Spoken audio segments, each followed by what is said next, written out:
teach two courses which overlap to a certain degree, and environmental peace.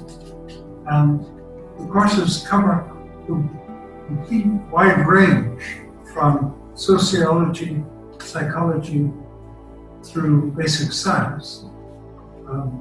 And they emphasize such things as Professor Ganguly's inventions. He has over 100 inventions and something like 14 patents.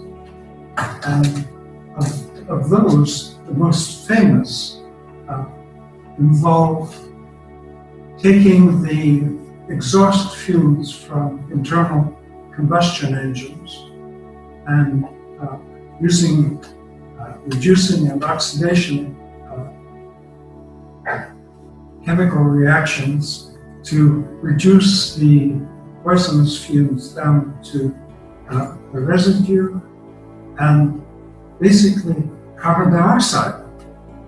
And then Bob invented a method of taking the carbon dioxide out.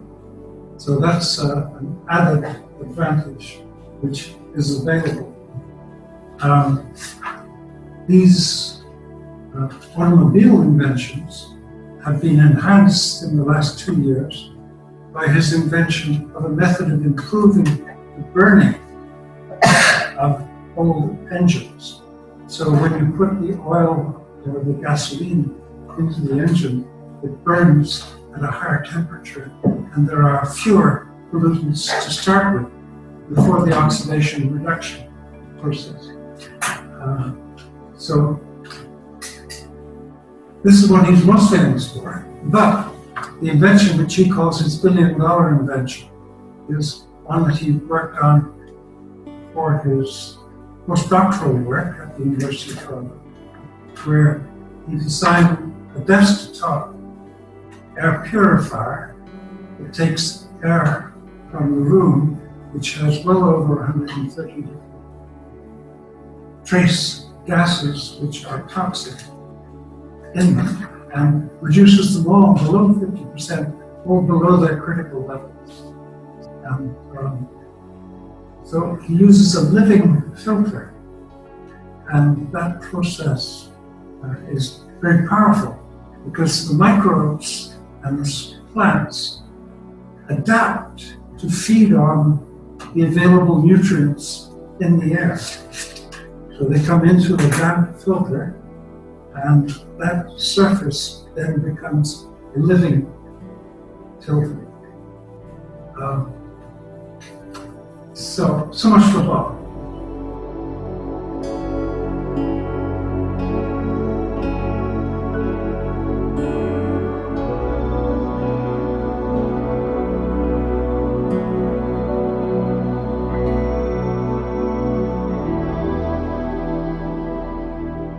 Thank you very much, Roger. So the main idea of the today's lecture series that our eminent scholars and professors of the Noble International University.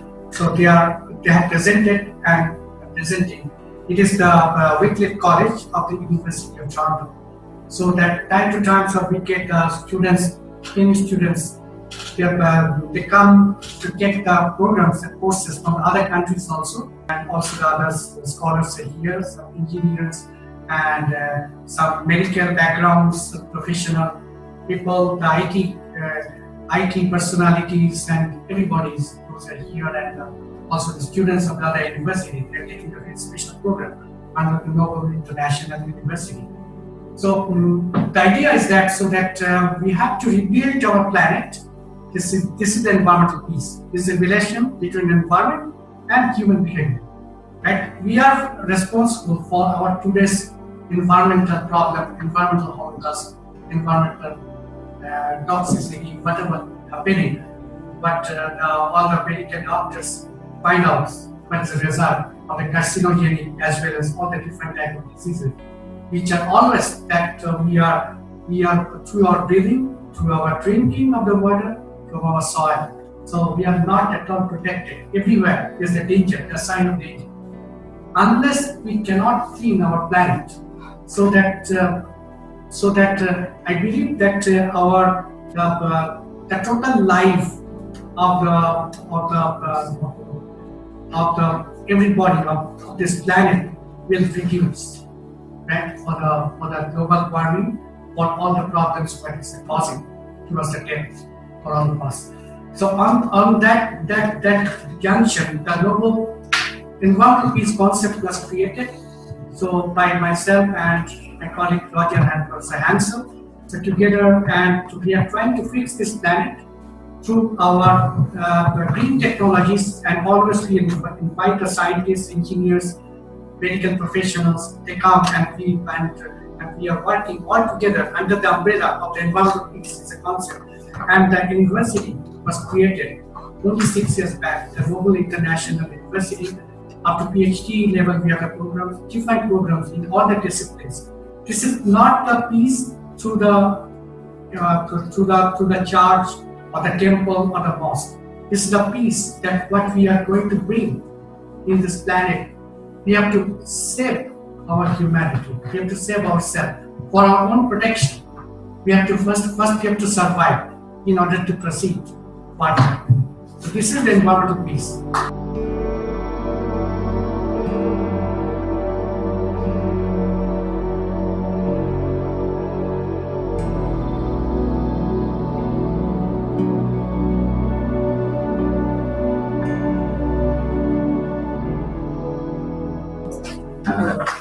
I am Dr. Aman Ullah, Associate Professor in Medical University, Bangladesh. It was nicely described by Rogers about, and I worked with the Nobel University for nearly 4 years as a volunteering and the Director of Medical Development.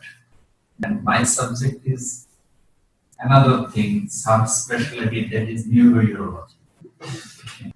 I love neuro because I love the humanity. Most patients in our country, those are suffering from the stroke, paralysis, and road traffic accident injuries, disabled people, they are suffered a lot.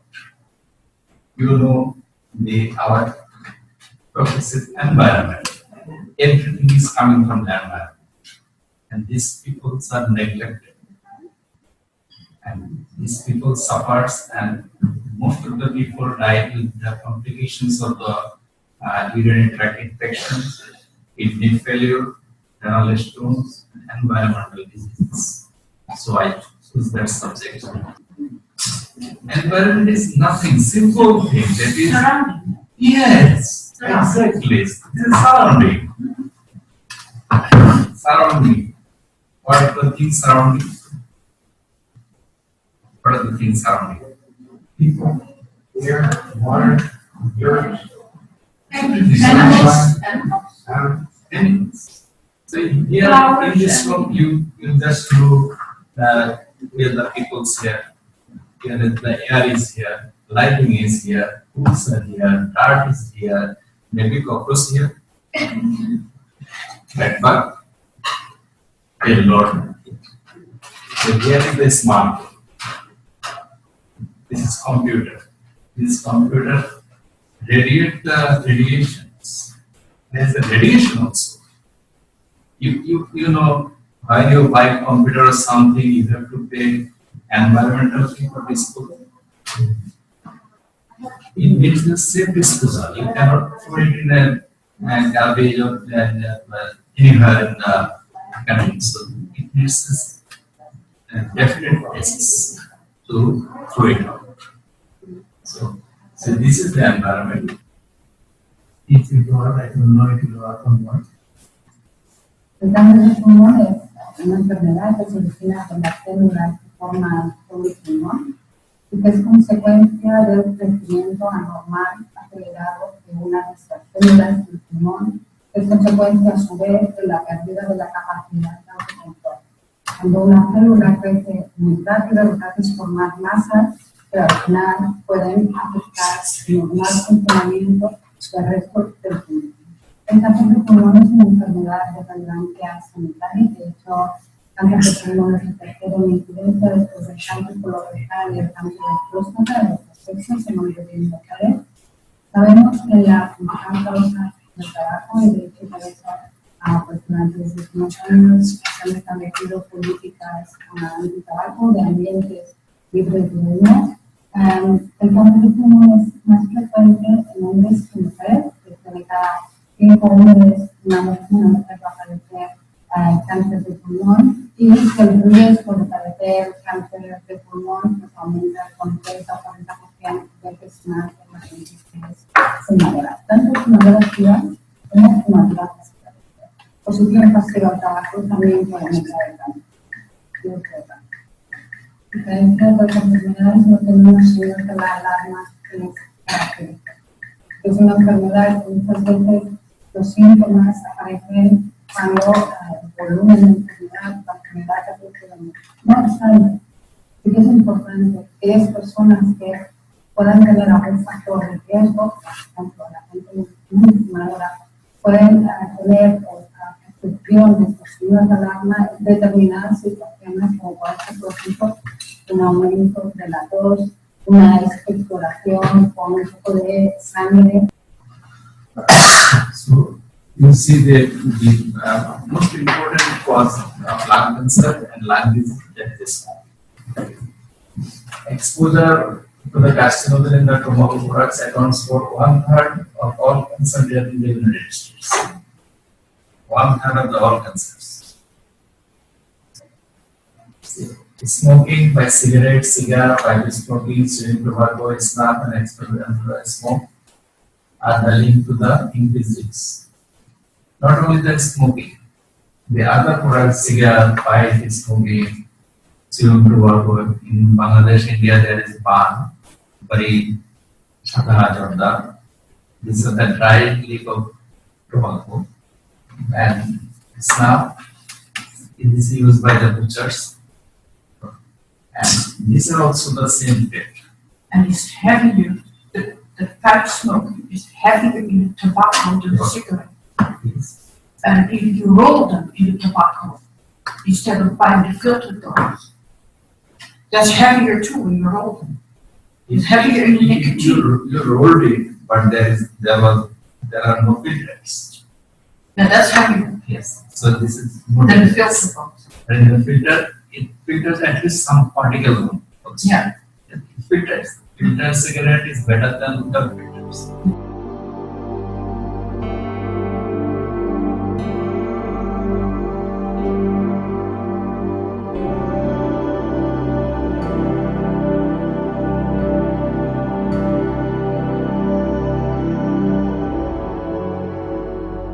I mean, I know Roger and Bob for 10 years now, and they are the real deal. Like Roger is a renowned environmental science professor, but he has dedicated his life to this peace thing. He means it.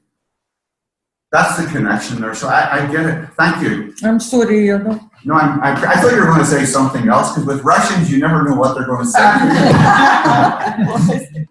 You kept talking about all these bridges, and in medieval times, people built houses on the sides of bridges.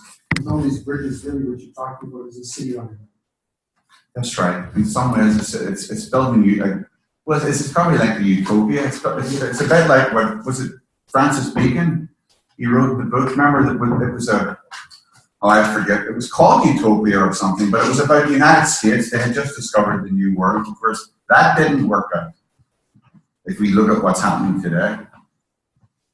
Well, I mean, my role is just to let the ideas off, and if somebody grabs them, fine, I'm up for it.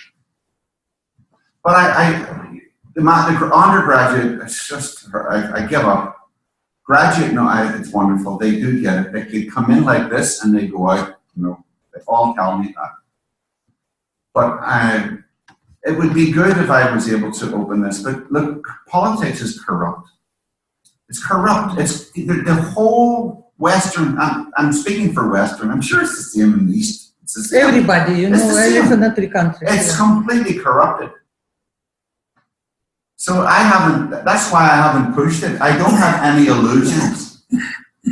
I have no illusions whatsoever about these characters because, you know, you go and you make a presentation and most of them are only care about their own pensions and what they're getting at the end of their pension term. They don't care about doing better for society. They really don't. Because we wouldn't have these illegal wars that we have all over the planet and all these immigration movements if people would stand up to these tyrants behind the scenes. So I'm not deluded about the real world. And that's why I have not engaged with the political classes at all. That's the reason. I couldn't, the corruption would kill me. I sleep well. Clean inside. I understand you, you know, and very respect your position, okay, because this is only strong personality, made to hold all this information, you know, and power to produce some material, you know, sometimes I open something, okay, and human relation, and think very good, you know, publish or not publish. If they are published, this I know. People will be used for bad use. I need to publish more. You know, this is morality. You know, we need to bring morality in politics. We need to bring morality in a technical world. Absolutely. I will tell you, when I was at Lockheed in Fort Worth, Texas, 4 years back and forth, back and forth, back and forth. A lot of money I made, but it was exhausting. And I can remember before 9/11. This is just before it. Was building up to it. And I can remember asking the engineers, like, do you ever think about how these aircraft are used? Like when they're used to kill people, a family wedding in Afghanistan, they say by mistake. But we know that there's all kinds of false flag stuff that's going on all the time. And I asked them, nobody wanted to discuss it. So all these engineers working on these projects. For money. Nobody, it's just for, they don't, well, of course it's for money, but it's their child going to school, it's to pay for the rent, pay for the mortgage, you know, it's to survive. But even the professional engineering institutions, I was a trustee on the direct vice president of the Institution of Mechanical Engineers in London, right next to the Houses of Parliament, from 2007 till 10. It's a volunteer thing. They flew me over 6 times a year, 7 times a year. If you still read all their magazines today, they talk about drones. They talk about the functionality of the new aircraft or the functionality of some cyber weapon. But they never, well, no, it's technical, but they never talk about the policies, how it's used. Never. These magazines from world-renowned engineers, scientists, professors, and never would there be anything in there that criticizes the policy of the British or the American government of how they're using their weapons. And I find this to be living half a life. To me, that's a half life. That's not a life lived. If you live and you just focus on the thing and not on its use. And so that's when this history and philosophy stuff kicked in and just opened a whole world. So I went from the apprentice to the engineer to the manager to the management consultant. And then when I did history and philosophy, a whole world opened to me. And I've never been the same since. And I've never been able to engage with industry the same. But I hope I can get back into it as I miss it. I miss working. Anyway.